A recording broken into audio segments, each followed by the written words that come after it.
dear students. So today we are going to start a new topic that is a variables. इससे previous video में हमने Python fundamentals के बारे में पढ़ा था. उसमें हमने tokens पढ़े थे, हमने पढ़ा था identifiers क्या होते हैं, rules क्या होते हैं. तो different topics थे जो हमने वहाँ पे cover करे थे that are related to the fundamentals of Python. Now the today's topic is the variables. अब हमें सबसे पहले पता होना चाहिए कि variables होते क्या है. तो वेरिएबल्स बेसिकली अगर हम बात करते हैं बाकी प्रोग्रामिंग लैंग्वेज की, तो बाकी प्रोग्रामिंग लैंग्वेजेस में चाहे वो सी है, सी प्लस प्लस है, जावा है, उस सब में जो भी वेरिएबल्स होते थे वो एक कंटेनर की तरह काम करते थे. कंटेनर की तरह काम करने का मतलब है यहाँ पर कि आपके पास फॉर एग्जाम्पल एक वेरिएबल है ए. अब इस ए वेरिएबल में आपने एक वैल्यू स्टोर करी 5. तो अब क्या होगा कि इस ए पे जाकर 5 वैल्यू स्टोर हो गई. अब नेक्स्ट में हमने क्या करा कि हमने ए इक्वल टू एक string they the for example high, या हमने इसकी कोई भी वैल्यू चेंज कर दी. तो अब क्या होता था उसमें कि वो इस वाली वैल्यू को रिप्लेस कर देता था. मीन्स अब ए की जगह जो है वो हाई आने लगता था. ठीक है, ए की जो 5 की वैल्यू थी उसकी जगह हमारा हाई आ गया. क्यों? क्योंकि हम ये कंटेनर की तरह था कि मीन्स हमने पहले वाली वैल्यू हटा के दूसरे वाले पर पहुंचा दिया. बट यहाँ पे क्या है कि हमारे जो वेरिएबल्स हैं वो कंटेनर नहीं है, बल्कि क्या है, मेमोरी लोकेशन. अब मेमोरी लोकेशन से क्या मतलब है कि फॉर एग्जाम्पल ये आपकी कंप्यूटर की मेमोरी है और इसमें आपका डेटा स्टोर है. ठीक है, अब इसमें जब डेटा स्टोर है आपका, तो पहले यहाँ पे 5 अगर स्टोर है इस मेमोरी लोकेशन के ऊपर. ठीक है, यहाँ पे बाकी वैल्यूज आपकी स्टोर है, जो भी कुछ है आपका डेटा.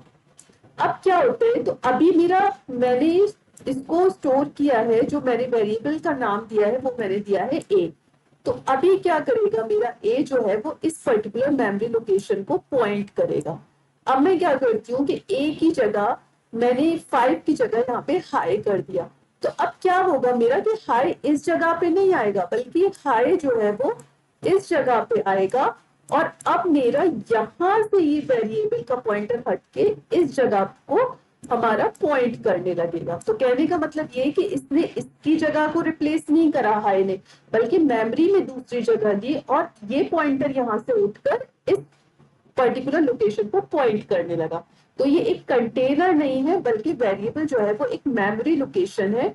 जिस भी मेमोरी पे आपका डेटा आता जाएगा, पॉइंटर आपका उस पर्टिकुलर जगह पे मूव करता जाएगा. फॉर एग्जाम्पल अब मैं फिर से चेंज कर दूं, मैं यहाँ पे 10 कर दूं ए की वैल्यू को. ठीक है, मैंने क्या किया, नेक्स्ट लाइन में आकर ए इक्वल टू 10 कर दिया. तो अब क्या होगा कि ये मेरा यहाँ से पॉइंटर मूव हटके कहाँ पॉइंट करने लगेगा, उस जगह पर जहां पर कि मेरी मेमोरी में जो है वो वैल्यू. ठीक है, अब they are created dynamically without explicit declaration. इसका कहने का मतलब क्या है कि जैसे पहले की प्रोग्रामिंग लैंग्वेजेस की हम बात करें, जैसे हमारे पास सी होती थी, तो उसमें हमको डेटा टाइप बताना पड़ता था कि मेरा वेरिएबल किस तरीके का है. ठीक है, फॉर एग्जाम्पल आपने यहाँ पे लिया कि ए की वैल्यू अगर आपको सी में उसको डिफाइन करना होता तो आपको लिखना पड़ता, अगर इंटीजर टाइप का था तो आपको बताना पड़ता int a equal to 5. It means what कि ये आपको बताना पड़ रहा है कि जो मेरा पॉइंट, जो मेरा वेरिएबल है वो किस तरीके का है, वो मेरा इंटीजर के तरीके का है. ठीक है, लेकिन पाइथन में ये करने की जरूरत नहीं. आप सिंपली ए इक्वल टू 5 लिखते हो, पाइथन ऑटोमेटिकली समझ जाता है कि अच्छा वैल्यू जो आपने दी है उसके अकॉर्डिंग वो समझ जाएगा कि ये इंटीजर टाइप का है. आप यहाँ पे ए इक्वल टू 5.5 दे दोगे तो वो अपने आप समझ जाएगा कि अच्छा ये आपका, क्योंकि वैल्यू जो है वो डेसिमल में है, तो ये आपका फ्लोटिंग डेटा टाइप है. आप ए इक्वल टू कोई स्ट्रिंग दे दोगे, आपने यहाँ हाई लिख दिया, तो ये अपने आप समझ जाएगा. आपको बताना नहीं पड़ा कि ये स्ट्रिंग है या फ्लोट है या इंटीजर है. वो अपने आप आपकी जो भी आपने डेटा वैल्यू दी है उसको देख के समझ जाता है, कि अपने आप पता कर लेता है कि ये आपका वेरिएबल किस तरीके का होगा. ठीक है, तो ये नेक्स्ट पॉइंट में हमने यही लिखा है. Variables can store various data types like numbers, text, lists, etc. and their type is determined at runtime. ठीक है, वेरिएबल्स में आप कुछ भी स्टोर कर सकते हो, नंबर्स स्टोर कर सकते हो, कोई टेक्स्ट कर सकते हो, लिस्ट, डेटा टाइप्स, ये सारी चीजें आप आगे पढ़ोगे. लिस्ट क्या होता है, स्ट्रिंग क्या होता है, टपल्स क्या होते हैं. तो आप वेरिएबल्स में कोई भी डेटा टाइप जो है वो स्टोर कर सकते हो. ठीक है, now the next topic is assigning values to a variable, कि अब हमने एक वेरिएबल ले लिया और हम उसको वैल्यू असाइन कैसे करेंगे। और सिंपल सी बात है, जैसे हमने ऊपर किया था कि इधर वेरिएबल का नाम लिखिए, इक्वल टू जो है वो असाइनमेंट ऑपरेटर का काम करता है, और उसके बाद वैल्यू लिख दीजिए। इसका मतलब क्या होता है कि ये जो भी वैल्यू आपने राइट हैंड साइड पे लिखी होती है, ये किसको असाइन हो जाती है, उस वेरिएबल को जो आपने लेफ्ट हैंड साइड पे लिखा है। ठीक है, यहाँ पे a इक्वल टू 5 मीन 5 जो है अब वो किस वेरिएबल में, ए में। उसके बाद आपने लिखा है हेलो, तो हेलो है एस में, बी इक्वल टू 9.8, ये मेरी टॉप लिस्ट है। लिस्ट मुझे कैसे पता चलती है, जहां पे स्क्वायर ब्रैकेट्स लगे होते हैं उनको हम लिस्ट बोलते हैं। और ये मेरी एक टपल है, टपल कैसे पता चलती है, जहां पे राउंड ब्रैकेट्स लगे हुए होते हैं उसको हम टपल बोलते हैं। ठीक है, अब ये तो बात थी कि अगर मुझे एक वेरिएबल में एक ही वैल्यू असाइन करनी है, लेकिन कभी कभी ऐसी कंडीशंस होती है कि हमें एक से ज्यादा वैल्यू जो है वो असाइन करनी होती है।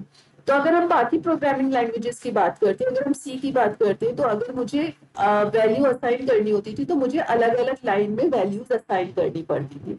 लेकिन यहाँ पर पाइथन में हम एक ही लाइन में वैल्यूज, डिफरेंट वैल्यूज असाइन कर सकते हैं, या सेम वैल्यू डिफरेंट वेरिएबल्स को असाइन कर सकते हैं। ठीक है, जैसे क्या किया है हमने, एक्स वाई और जेड, यहाँ पर हमने तीन वेरिएबल्स ले लिए और इन तीन वेरिएबल्स को हमने एक ही वैल्यू असाइन कर दी, दैट इज 6। इसका मतलब क्या है कि एक्स में भी की भी वैल्यू 6 होगी, वाई की वैल्यू भी 6 होगी, और जेड की वैल्यू भी आपकी 6 होगी। ठीक है, तो ये सब कुछ आप एक ही लाइन में कर सकते हो, तो ये कहलाता है मल्टीपल असाइनमेंट्स। ठीक है, लेकिन अगर हम इस तरीके से लिख रहे हैं x comma y comma z, mean variable तो हमने तीन ले लिए इधर, लेकिन वैल्यू हमने एक ही ली है, तो उस केस में ये जो है इनवैलिड हो जाता है। अभी हम प्रैक्टिकली करके दिखाएंगे और आपको बताएंगे भी। Next one is the assignment of multiple. ये तो था कि जब मुझे एक ही वैल्यू बहुत सारे वेरिएबल्स को असाइन करनी थी तो इक्वल टू लगाया, लेकिन मुझे अगर अलग अलग वेरिएबल्स को अलग अलग वैल्यू असाइन करनी है, तो एक तो तरीका है कि आप अलग अलग लाइन में उनको असाइन कर दो, ए इक्वल टू 10 लिख दो, बी इक्वल टू 20 लिख दो, ठीक है, और सी इक्वल टू 30 लिख दो। लेकिन अगर आप ये चाहते हैं कि मैं ये असाइनमेंट जो है वो एक ही लाइन में करूं, एक ही लाइन में मेरी सारी वैल्यूज असाइन हो जाए, तो उस केस में आपको उन वेरिएबल्स का नाम लिखना पड़ता है और उनको आपको कॉमा से सेपरेट करना पड़ता है। और फिर इसका मतलब क्या है, जो 10 है वो आपका ए में आएगा, बी जो है वो 20 बी को पॉइंट, बी जो है वो 20 को पॉइंट करेगा, और सी जो है वो 30 को पॉइंट करेगा। ठीक है, ये है मल्टीपल असाइन। तो इसको हम प्रैक्टिकली करके देख लेते हैं कि ये मैंने पाइथन आइडियली ओपन कर लिया है। तो अब मैं यहाँ पे कैसे असाइन करूंगी, मैंने simply a equal to 10 assign कर दिया, और यहाँ पे मैं जब इस प्रिंट करा दूंगी ए को, तो इसका मतलब है ए में वैल्यू जो है वो 10 मेरी आ चुकी है। ठीक है, अब मैं एक साथ ही बहुत सारे असाइनमेंट करना चाहती हूँ, तो A equal to B equal to C equal to 4। मैं क्या चाहती हूँ कि ए की वैल्यू, बी की वैल्यू, सी की वैल्यू जो है वो सबकी वैल्यू जो है वो 4 आ जाए। ठीक है, तो इस केस में अब मैं प्रिंट कराऊंगी, अगर ए बी और सी की वैल्यू, कॉमा ए कॉमा बी कॉमा सी, तीनों की वैल्यू को अगर मैं प्रिंट कराऊंगी तो आप देखो क्या है, 4 4 4 आ गए। 4 4 का मतलब है ए में भी 4, b 4 and c equal to 4। ठीक है, अब अगर हमें डिफरेंट वैल्यूज असाइन करनी है, तो A comma B comma C equal to 10 comma 20 comma 30। ठीक है, अब हम इसको अगर प्रिंट करके देख लेते हैं, प्रिंट ए कॉमा बी कॉमा सी, तो आप देखो कि ए की वैल्यू 10 दिखाएगा, बी में 20 और सी में जो है वो 30 आ जाएगा। ठीक है, जो हमने इनवैलिड की बात करी थी, एक बार हम वो करके देख लेते हैं कि A equal to B equal to, sorry, A comma B comma C equal to, मैंने एक ही वैल्यू दे दी 4। ठीक है, मैं क्या चाह रही हूँ कि तीनों को एक ही वैल्यू मिल जाए, मीन्स इधर वेरिएबल्स मैंने लिए हैं डिफरेंट, लेकिन वैल्यू एक ही दे दी, और बीच में लगाया है कॉमा, इक्वल टू नहीं लगाया, तो देखिए क्या देगा, ये मुझे एरर दे देगा। ठीक है, ये इस केस में मुझे एरर दे देगा, मीन्स क्योंकि जितनी इधर वेरिएबल्स होनी चाहिए, अगर आप कॉमा लगा रहे हो तो उतनी ही इधर वैल्यूज होनी चाहिए। अगर आप इक्वल टू लगा रहे हो तो कोई दिक्कत नहीं है, इसका मतलब ये कि आप तीनों को एक ही वैल्यू देना चाह रहे हो। लेकिन अगर आप कॉमा लगा रहे हैं तो जितने वेरिएबल्स आपने इधर लिए उतनी ही वैल्यूज आपको इधर देनी होंगी। I hope so you are understanding what I am saying. Now the next topic is the dynamic typing. अब डायनेमिक टाइपिंग का मतलब क्या है, कि जैसे कि हमने पहले भी बात करी थी कि हमें पाइथन में पहले से बताने की जरूरत नहीं पड़ती है कि हमें किस तरीके, ये हम वेरिएबल हमारा किस डेटा टाइप का है। इंटीजर है, फ्लोट है, स्ट्रिंग है, लिस्ट है, टपल है, हमें पहले से बताने की कोई जरूरत नहीं है। वो सिंपली जो भी वैल्यू राइट हैंड साइड पर होगी उसके अकॉर्डिंग पता कर लेगा कि अच्छा ये मेरा कैसा है। जैसे अभी आप यहाँ पे देखो 90 लिखा हुआ है, तो एक ऐसा पाइथन को पता है कि क्या होगा, इंटीजर होगा। जब हमने डबल कोट्स में लिख दिया है वेलकम, तो इसको समझ में आ जाएगा कि अच्छा इसका डेटा टाइप जो है वो स्ट्रिंग होगा, हमें आगे या पीछे कुछ लिखने की जरूरत नहीं है। अब डायनेमिक टाइपिंग क्या होती है कि जब आप अपने प्रोग्राम को रन करते हो तो उस टाइप पे जो डेटा टाइप आपका ऑटोमेटिकली असाइन होगा, मतलब जिस तरीके से आपने स्टेटमेंट्स लिखे हैं उसके अकॉर्डिंग जो डेटा टाइप चेंज होगा उसको हम कहते हैं डायनेमिक टाइपिंग। ठीक है, हमें पहले से बताने की जरूरत नहीं है, ऑटोमेटिकली जब आप रन करोगे तो आपका डेटा टाइप असाइन हो जाएगा। तो मैंने वही लिखा है, Python is dynamically type meaning you don't have to declare a variable type beforehand. आपको पहले से वेरिएबल टाइप बताने की जरूरत नहीं है। The type is determined by the value assign to it. कैसे टाइप पता चलता है, उस वैल्यू से जो भी वैल्यू आपने लिखी होती है, असाइन करी होती है। ठीक है, अब आप देखते हैं यहाँ पे देखो मैंने क्या किया कि a इक्वल टू 90, फिर उसके बाद मैंने a equal to a divide by 5।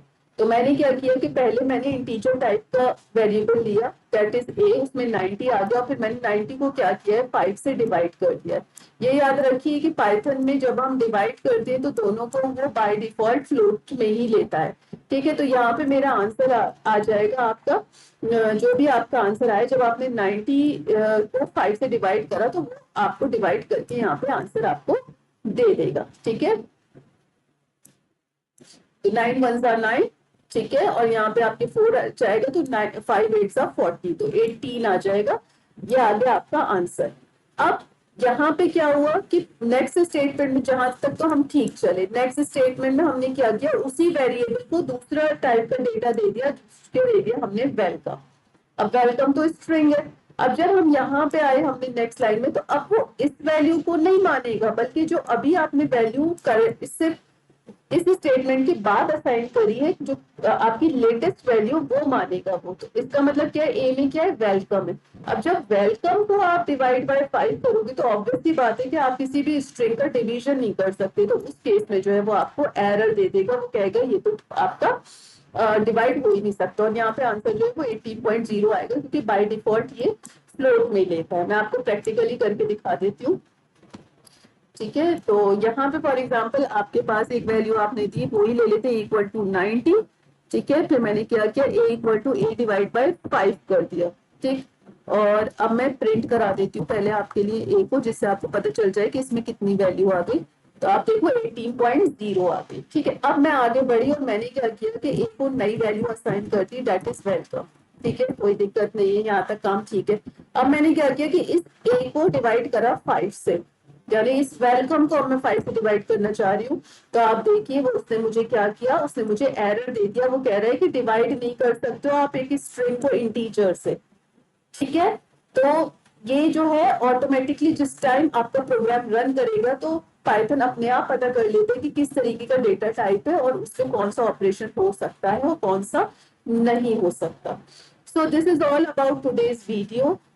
I hope सो कि आपको समझ में आया होगा। और अगर अब भी आपको कोई भी डाउट है, आपको लग रहा है कि मुझे ये चीज नहीं समझ में आई है, तो please drop a message in the comment box. I will reply you there, या मैं दोबारा से और ज्यादा डिटेल में वीडियो इस टॉपिक की बना दूंगी। So keep watching my channel, and if you really like the video please press the like button and subscribe my channel. Thank you so much.